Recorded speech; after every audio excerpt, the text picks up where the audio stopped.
He was a sniper with impeccable aim, but years passed, and everyone turned their backs on him. His pension disappeared, his medals were sold, his name forgotten. He slept in the woods with a sick dog, ate handouts, and wore someone else's jacket. And when he tried to tell his story, he was chased away. No one remembered him until one day he saved someone else's life again, and for a moment became a person worth noticing once more. Unjust, or just? If it feels wrong to you, write down your opinion in the comments. The trailer groaned as the wind swept through the pine trees, whistling like distant artillery. Inside, Thomas "Hawk" Mallory sat motionless on a worn-down cot, the chill of the metal frame biting through his thin blanket. Outside, the frost had started to form on the windows. The kerosene heater coughed but didn't light. Again. He sighed. Another cold night. On the crate that served as a nightstand sat a battered shoebox. He opened it slowly, as he always did on nights like this, when loneliness curled tight around his chest and sleep stayed out of reach. Inside, medals dulled by time, their ribbons frayed. A bronze star. 2 purple hearts. A folded American flag. A photo of his unit, the edges curled, faces smudged with age. And beneath it all, a letter, the one that mattered most, from a boy he once pulled from a burning Humvee in Kandahar. You saved my life. I hope I become someone worth that. Thomas folded it back carefully, like a sacred scripture. But even these small pieces of reverence had their limits. He used to be someone. They called him Hawk because he never missed, not once, in over 30 years of service across 3 continents. He wasn't loud. He wasn't flashy. But when things got ugly, commanders called for him. Always. Now, he was nothing more than a social security number that led to a system error. It began 2 years ago with a clerical mistake. His service record, stored digitally, was somehow flagged as incomplete. His DD-214, his discharge papers, was missing 2 pages. That's all it took. The VA froze his pension. The state revoked his hunting license due to a pending federal investigation. And then his modest benefits, disability, housing assistance, vanished. He appealed. Again and again. The letters came back stamped with polite dismissals, riddled with phrases like, unable to verify, lack of documentation, and non-compliance.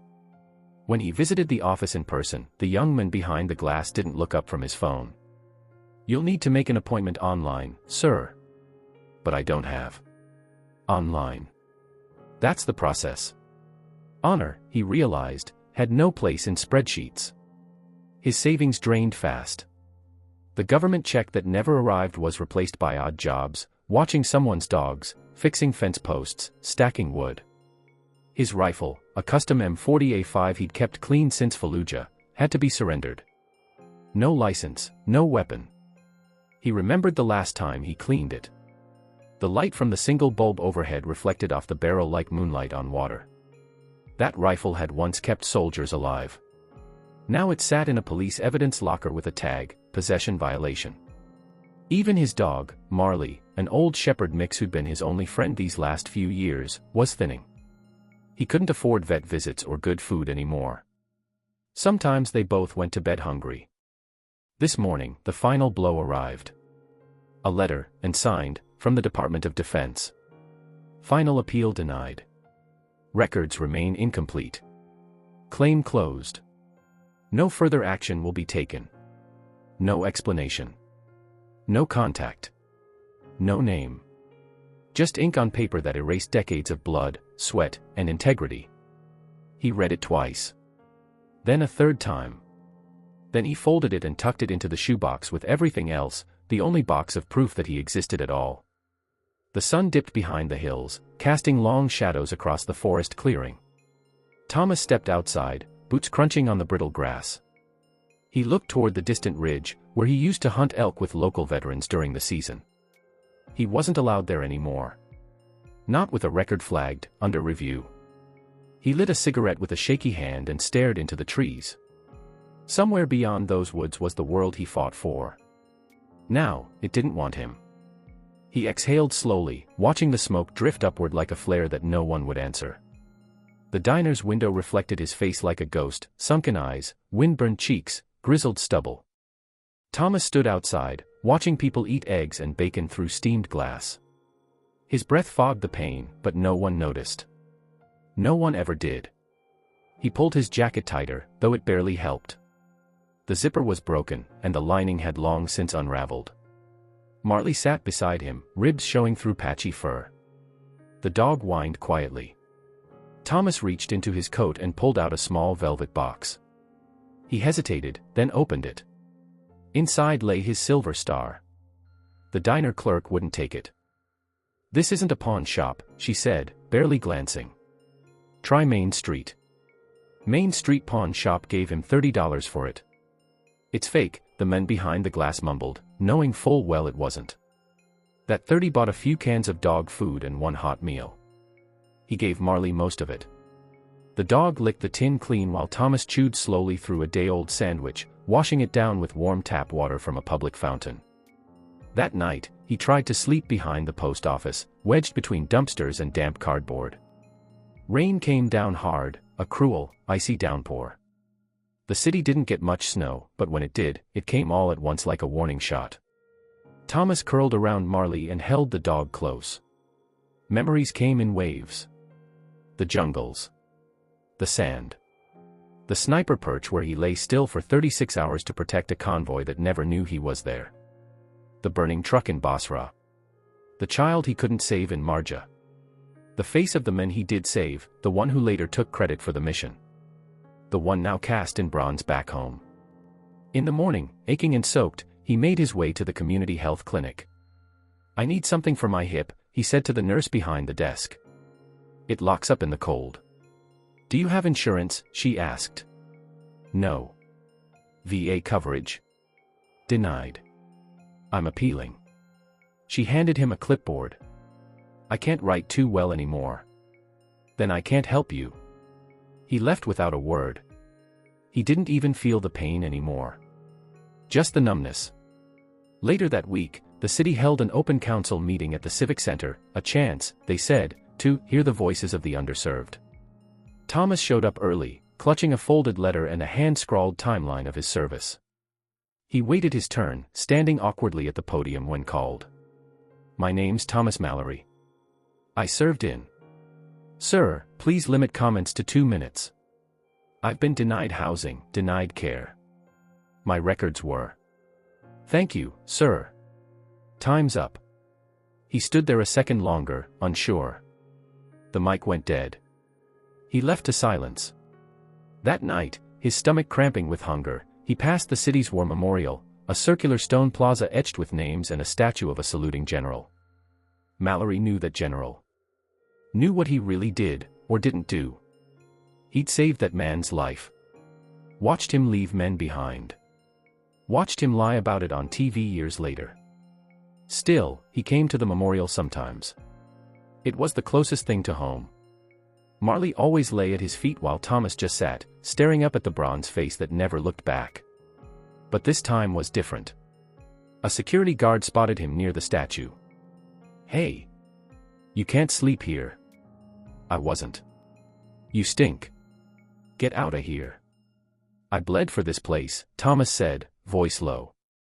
"You bled for a paycheck. Now go." The guard shoved him lightly with his baton. Thomas staggered back, caught his footing, and looked up at the face of the men he once saved. "They didn't just forget me," he whispered. "They erased me." The next morning, the sky was gray, and Marley's cough was worse. Thomas cradled the dog in his arms. No vet would help without papers or payment. He rocked slowly on the park bench, arms around Marley, whispering fragments of old radio calls and lullabies from his first tour. His breath fogged in the cold. People passed, glancing, and then looking away. He was a veteran. A sniper. A man of precision. But no one saw him now. The woods were quiet that morning, too quiet for spring. Thomas walked the familiar trail just beyond the ridge, the one he'd helped clear with other veterans years ago. It was technically closed off now, marked with a rusted sign, "No trespassing. Fire risk." But no one patrolled it. And in the early hours, the silence felt like a church, sacred, unspoken. He and Marley liked it there. At least, they used to. These days, even Marley struggled to keep up, his steps slower, breaths shallower. Then came the scream.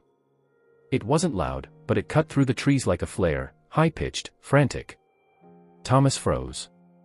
Instinct overtook age. He crouched low, listening. Another sound, a scuffle.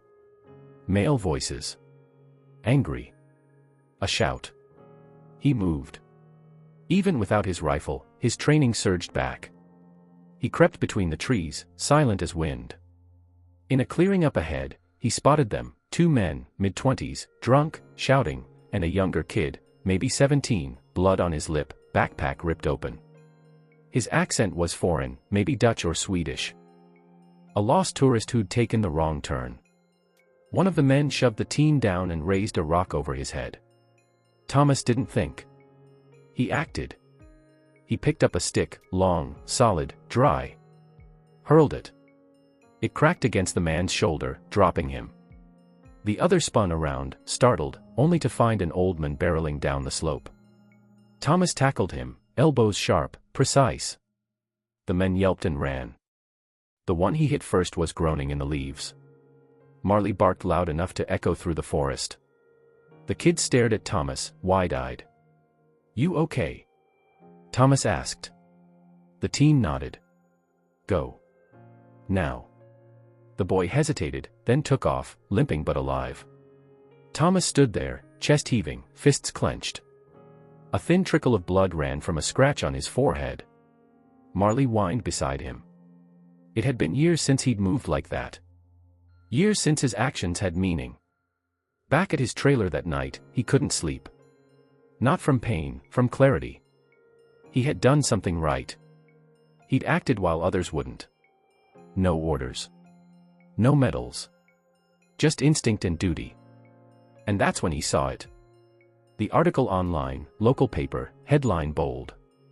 Teen tourist rescued from attack, witness missing. The boy had made it to the ranger station. Told them everything. But no one knew who the man was that saved him. The story didn't even use the word veteran. Thomas looked down at his cracked boots. His hands shook slightly, not from age, but from something hot and rising. They still wouldn't say his name. 2 days later, he returned to the war memorial. It was early. Still gray. The square was empty except for pigeons and wind. He stared at the statue of General Harper, the man who left his men behind in Iraq. Thomas had dragged 2 out under fire. Harper had called in the retreat, and later claimed the rescue himself. Got promoted. Got bronzed. Thomas stepped forward, pulled a small blade from his pocket, the same one he used to clean his rifle with, and scratched Harper's name on the plaque. Then, from inside his coat, he pulled a can of red spray paint and scrawled. Truth was never invited. He placed a folded note under the statue's foot. Just a sentence. I was there. I saw what he did. You built a lie in bronze. He turned and walked away. The cameras caught it all. By the time he reached the edge of town, a cruiser pulled up. Hands behind your head, the officer shouted. Thomas did as he was told. He didn't resist. Didn't flinch. For the first time in years, someone looked at him. Not as a ghost. Not as a burden. But as a man who still mattered. The courtroom smelled like old paper and disappointment. Thomas sat at the defendant's table, wrists raw from the handcuffs they'd only just removed. He wore a threadbare collared shirt, borrowed from the holding cell bin, one size too small. Marley waited outside in the care of a local shelter, temporarily. He wasn't allowed in the courtroom, no matter how loyal. A public defender sat beside Thomas. She was young, mid-20s, with anxious eyes and a quiet determination. Her name was Maya Torres, and she had requested this case personally after seeing the footage. I know you didn't vandalize that statue out of anger, she whispered before the arraignment.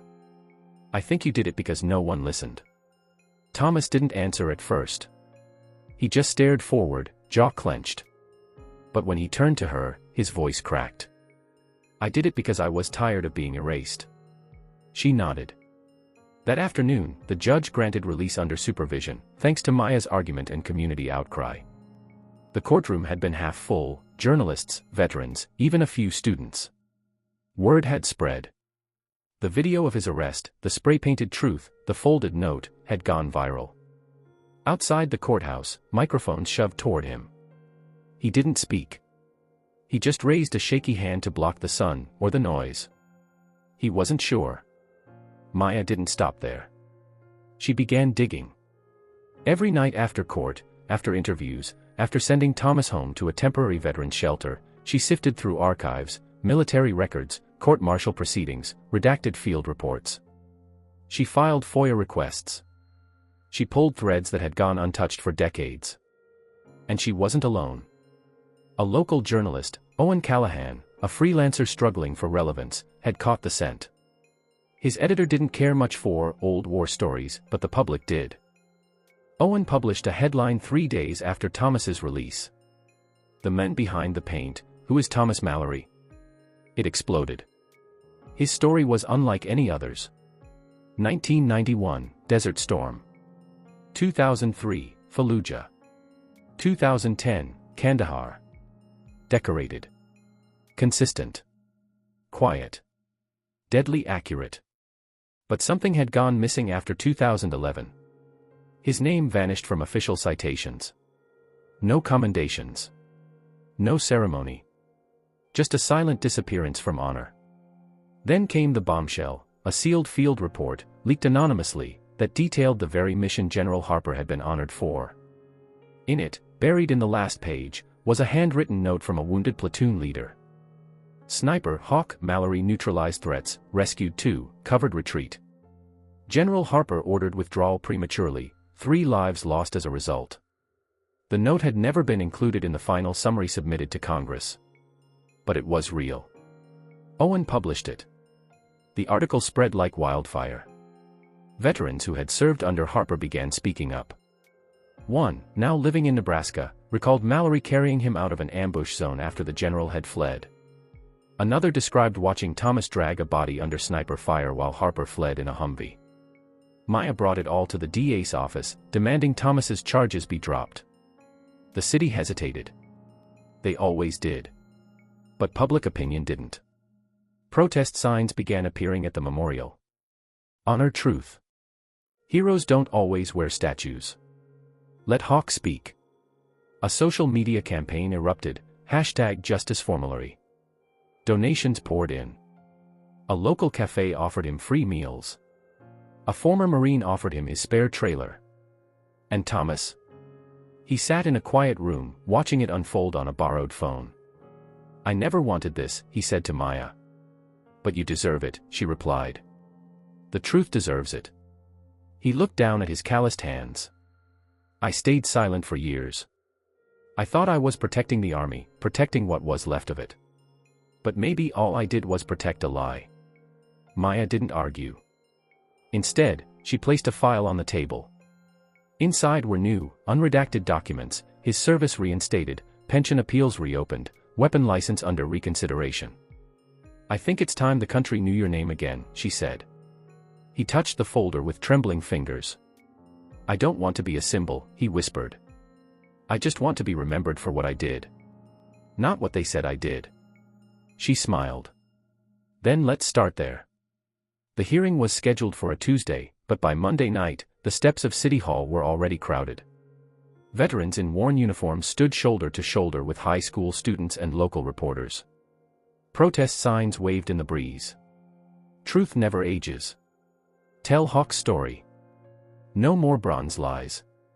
Inside the main chamber, polished wood floors gleamed under fluorescent lights. Rows of chairs filled fast. At the front, a microphone stood before a long table of stone-faced officials, flanked by city attorneys and the Department of Veterans Affairs liaison. Thomas sat in the second row, beside Maya. He wore a clean shirt donated by a Navy widow who'd heard his story. His posture was straighter than it had been in years. Marley, freshly groomed, waited outside with a volunteer. The mayor opened the proceedings, clearing her throat before reading a carefully worded statement about concerns raised by constituents and the city's desire to clarify events surrounding the Mallory case. Maya leaned in. "That's their way of saying they're scared." She was right. The first to speak was Owen Callahan, the journalist who'd broken the story. "In my investigation," he said, voice strong, "I found evidence that contradicts the citations awarded to General Harper. Mallory's actions were erased, deliberately or not. But facts don't lie. He was there. He acted. And he never asked for credit." The room murmured in agreement. Then came the witnesses. Sergeant Alex Griggs, flown in from Idaho, limped to the podium with the help of a cane. He removed his hat before speaking. "Mallory saved my life in Fallujah. I watched him carry my unconscious body while bullets hit the dirt beside his boots. I begged him to leave me. He wouldn't. General Harper never saw combat that day. Mallory did." A pause. Then applause. Next came Staff Sergeant Dana Miller, voice trembling with emotion. "I was 19. First deployment. Mallory was quiet, but every word he spoke saved someone. I watched him hold position for 36 hours so the rest of us could move. He never once said, 'Remember me.' But now we do." Another standing ovation. Even some officials looked shaken. Finally, Thomas stood. Maya tried to stop him. He wasn't required to speak, but he shook his head. "I need to," he whispered. He stepped to the microphone slowly, gripping the edge for balance. The room fell silent. "I was taught to follow orders. To do what needed doing and ask nothing in return. I did that for 30 years. I saw good men die.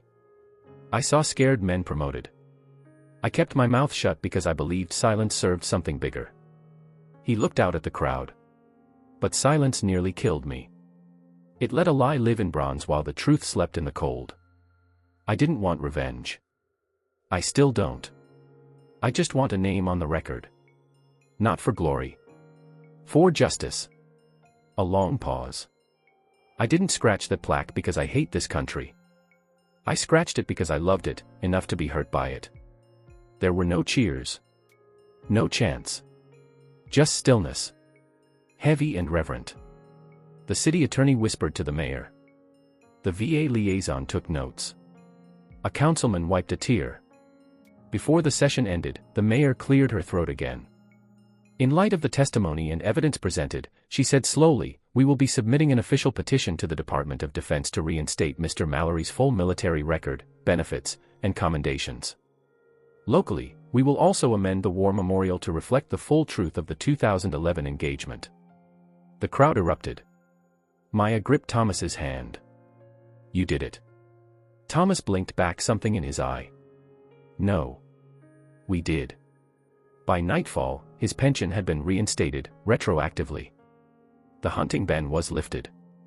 The city offered him housing, medical support, even therapy. He declined most of it, save the essentials. He didn't want to be rewarded for surviving. He wanted the truth to stand on its own. The clouds parted just as the rededication ceremony began. A modest crowd gathered beneath the statue, once a symbol of betrayal, now the centerpiece of redemption. The bronze figure still stood tall, General Harper's likeness untouched. But beneath him, the base had been changed. A second plaque, newly mounted and polished to a mirror shine, read: Thomas Hawk Mallory. Sniper. Soldier. Protector. The men behind the silence. Decorated in service. Forgotten in error. Remembered by truth. It wasn't grand. But it was real.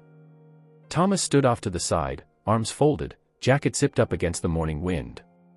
His boots were cleaned. His beard trimmed. Marley lay obediently at his feet, tail thumping lightly whenever someone walked by. He didn't like crowds, but this one felt different.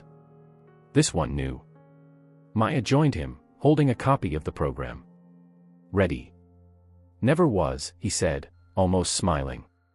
The mayor stepped up to the podium, flanked by veterans and civic leaders. Her voice rang clear across the square. History is not made by statues.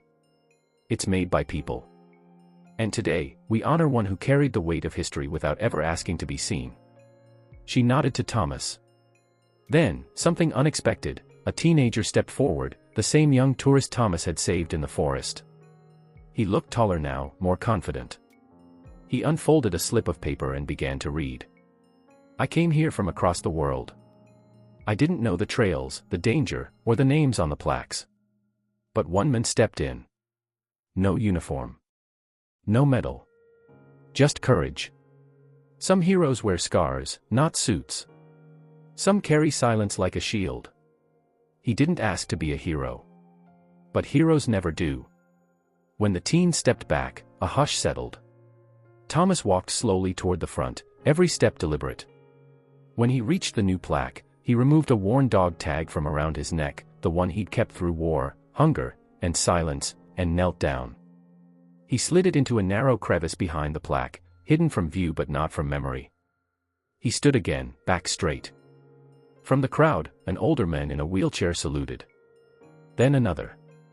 A young Marine followed, then a teenager raised her hand across her brow, mimicking them. Soon, dozens stood in salute, civilians, soldiers, strangers. Thomas didn't return it right away. He just stood there, eyes glassy, lips pressed tight. Then finally, slowly, he raised his hand. A final honor. A final answer. Later that day, as the crowd dispersed and the cameras shut off, Thomas sat on a bench facing the memorial. Marley lay beside him, tail brushing the grass. Maya joined him with 2 cups of coffee. He sipped quietly. They tried to bury you, she said, not looking at him. Thomas nodded. But I was the seed.